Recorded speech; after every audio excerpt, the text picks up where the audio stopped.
for every single game. Yeah. I don't think you caught much of it. I watched most of it, I would say. Yeah. I had every intention of, and then just kind of got distracted by various things that were going on. I enjoyed the competition, weekend. but I don't buy into the idea that we need a nines or that nines of the future. No, it's not. It's necessarily. not. I love the 13-a-side game, probably too much, but it was entertaining with lots of young, fast, promising players on display. Yeah. In the Waiheke pool, the Eels and the Storm came out as the two sides. The Roosters and the Rabbitohs were the sides that didn't make the cut, although Joe Burgess did score an impressive try showing off his pace in the Roosters game, and I was really impressed with young Latrell Mitchell in that one. But it was the Eels who were the stars of that pool. The Rangi Toto pool, the Cowboys, who were the favourites along with the Warriors before this, really, they put a big side out, the Cowboys. They had everyone other than JT and Cooper from their grand final winning side that is still in their squad, in this squad. So, you know, see them taking it seriously. They really did take it seriously, and they played really well in the pool stages to win that pool. The Newcastle Knights going through ahead of the Panthers and the Tigers. The Panthers would have been expected to be the other side that went through there, so well done to the Knights. In the Hanua pool, the tournament favourites Warriors had, you know, their array of halfback talent on display in this one, and Roger Tuivasa-Sheck as well stepping into the action for them. The Sea Eagles came second in that group. They actually beat the Warriors in the group stages. The Bulldogs and the Broncos were the ones that didn't cut the mustard. In the Pia pool, the Titans, who were probably the surprise package of this, with what was the bloke, the forward, who I'd never heard of, to be honest, before this. I've got his name written down somewhere. Let me just find it. Surprising to see the Titans. Ignatius Parsi. He was outstanding for the Titans. A big forward. Chris McQueen looks like he's settled into life up on the Gold Coast as well. They both made the team of the tournament. Surprising that they've done so well up the top there, because the Titans have lost both their halves for significant periods of the season, haven't they? The young lad who was playing well, is it Kane Elgie?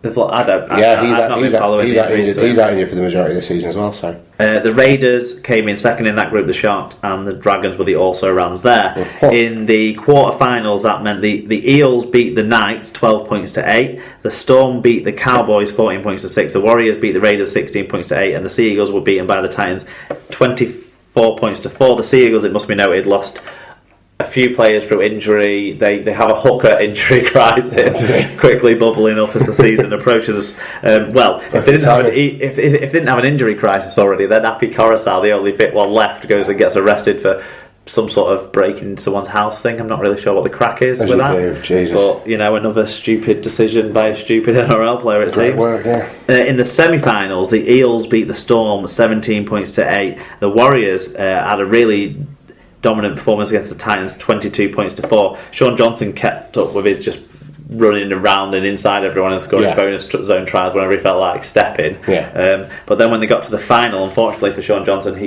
picked up an injury just after half time. But the Eels started and finished that game really strongly. 22 points to 4, they ran out winners. It does just go to show that the Eels, but they were a team who took it seriously. They had probably the best player in the tournament in Corey Norman, to be completely honest. The top try scorer, who is set a new mark by some distance for an individual try scoring effort in a nines in one of the nines, was Bevan French, and then also on top of that, the semi-trailer became the top try scorer overall in nines in this final. So goes to show what you can achieve with a decent semi.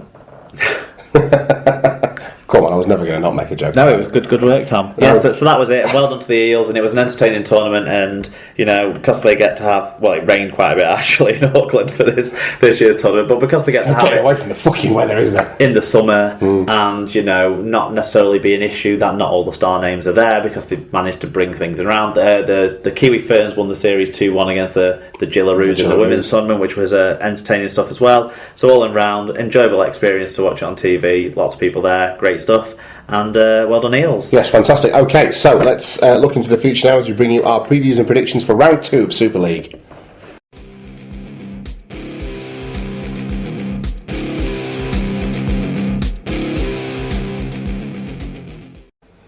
Okay, so we're well and truly into the swing of things now in terms of regular season play for the Super League. And although the weather doesn't promise to be particularly better, hopefully the action on the field will be. And it starts off this weekend with Salford taking on St Helens, Mark. Now, for my money, even though home advantage is key, I think Saints, even without Roby, are going to have too much for Salford. I think their performance against Huddersfield shows that they are definitely going to be one of the teams to be reckoned with this season. I think Farge will slot in at hooker and do a passable enough job. Conditions generally going to be pretty poor in terms of the weather, so I've gone for a slender St Helens win. Saints by 6. I'm going to call it 18 points to 12. Okay, yeah, I'm pretty much in agreement in that Saints will win. In fact, I'm stretching the margin than I probably would have gone with because of the impressive kicking game and game management performance by St Helens, and if we are going to get similar conditions, we're going to end up with a similar score. I think Salford aren't quite ready to take on a side with the physical attributes up front and apparently the intelligence at the halfback that they're going to get at the moment. The only question mark for St Helens is obviously the lack of James Roby.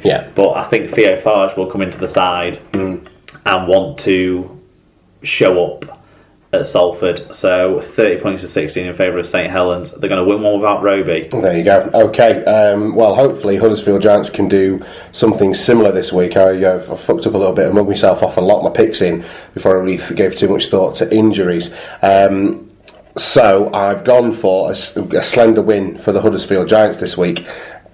I think if I can find a way to shoe on some justification in for this, is that the conditions are going to be pretty similar. So you're going to see a similar kind of game from both sides this week. I think the Giants, though, are more likely to be able to cope with that than the Catalan Dragons were, and therefore, in front of their own fans, are going to want to put on a good performance. I'm going for another low-scoring game, 10 points to 4 in favour of the Huddersfield Giants. Wow. Yeah, it's a risky one, that, but it could pay off. I think it's fairly reasonable to expect Wigan to not score many tries on the basis of last week's performance, but I can't imagine that the half chances we had against Catalan won't be something that we're working hard on to address this week in training. And we've got the edge in the halves. If Danny Brough doesn't play, most certainly we've got the edge in the halves there. I'm going to go with 26 points to 18 for Wigan. I hope so. I like us winning away. We don't do it very often. No. Last year I spent an awful lot of money before I saw us win away, so hopefully on my first spend of this year... Are you going away? Yeah. Come on. We'll get to see a win.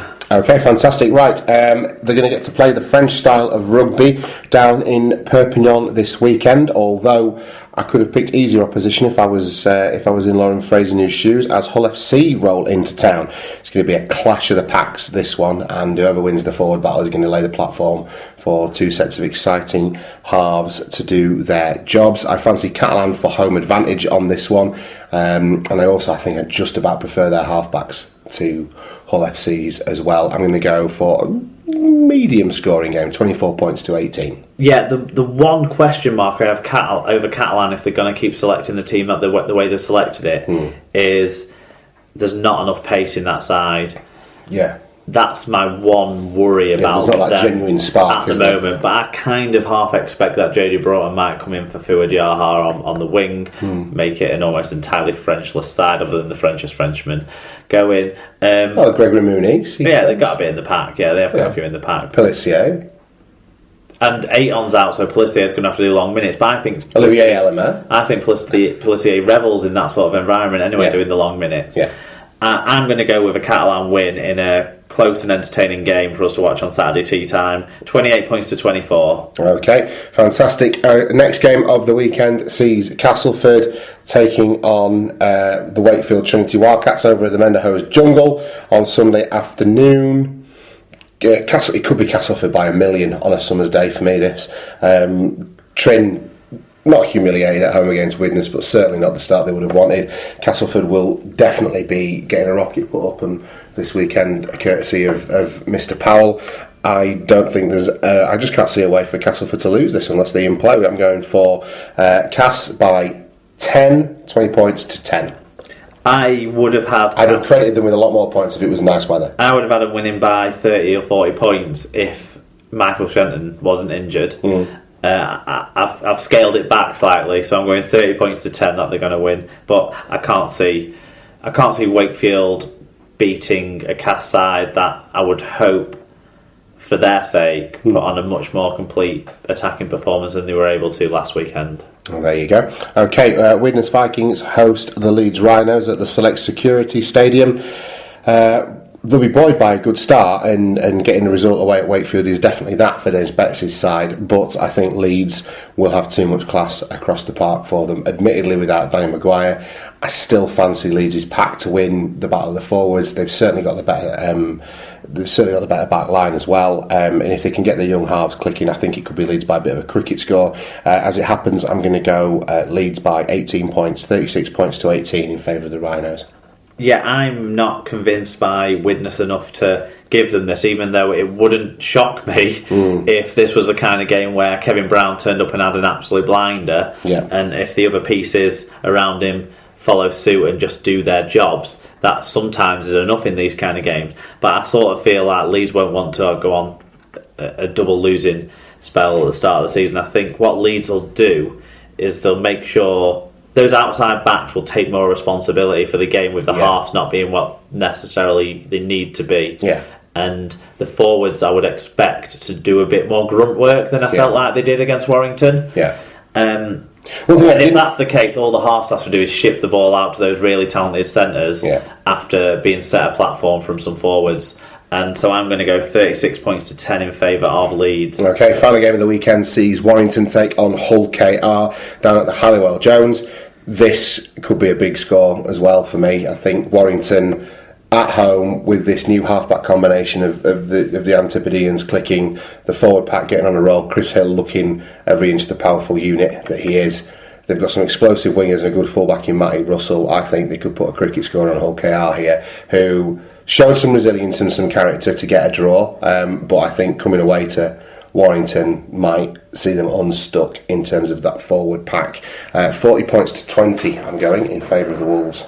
Yeah, I don't think goal line situations will be as much of an issue against the Hull KR side, who have a few more holes in it than the Leeds side. I certainly think Warrington will be able to take this one home. I'm going to go with 40 points to 20 as well. So, we were only different on the Huddersfield-Wigan game, it seems. There we go. Okay, so if you're at a game this weekend and want to keep in touch with what's going on elsewhere, our friends at SL Clubs will have everything covered for you, live tweeting from games and keeping you up to date on what's going on around the world of rugby league. So, Championship game of the week this week, Mark, sees the Sheffield Eagles take on Halifax Blue Sox on Friday night. Yeah, it jumped off the page straight away when I looked at the fixtures, and I'm sure it did the same for you. It was obviously the game of the week. This is the two up-and-coming sides, the sides that I think are... Well, these are two sides that will have ambitions of the top four, if not the top three. Yeah, and I really think it's going to be a seesaw game. I think it's going to be hard to call. These are the sides that want to impress themselves. They were the two sides that finished, the ones under threat from the ones outside the top four, you would suggest. But Sheffield made a good start away from home, and Halifax have shown that there's points in them this year. I think both teams will be able to do something similar again. I think at least 4 tries each. I'm going to go 24-22 though in favour of the Shamen. Really? Yeah. I like Halifax, and I think they play a nice brand of rugby league, and I really admire the way they're running the club in terms of not just going for being professional, but actually, developing the club in a different way. But I do think that professionalism on most occasions will rise to the top, and I think that's what's going to happen here. A seesaw game with a lot of points in it. I'm going for Sheffield 40 points to 30 in a very entertaining game that the professional side will ultimately come out on top in. So there you go. Fair dues. That's Rugby League well and truly covered for the week. All that remains now is for us to wrap up the show, award tweet of the week, and bring you our SLP recommends.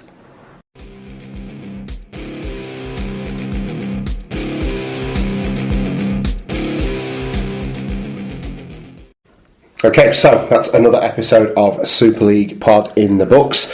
Tweet of the week this week, Mark. It was a bit of a cracker, really, from our friend Paul Ludo Lewis. I did warn him at the start of the season. Man who's quite familiar with being tweet of the week. Yeah, he's getting a bit settled into this role. I did warn him at the start of the year that his lad was allowed to play Super League Dream Team, provided he wasn't some kind of statistical savant and was going to, make us all look stupid. And Paul tweeted us today: logs into SL Dream Team. See, my 9-year-old is 8 places above me. Logs out and issues him an automatic 2-week ban.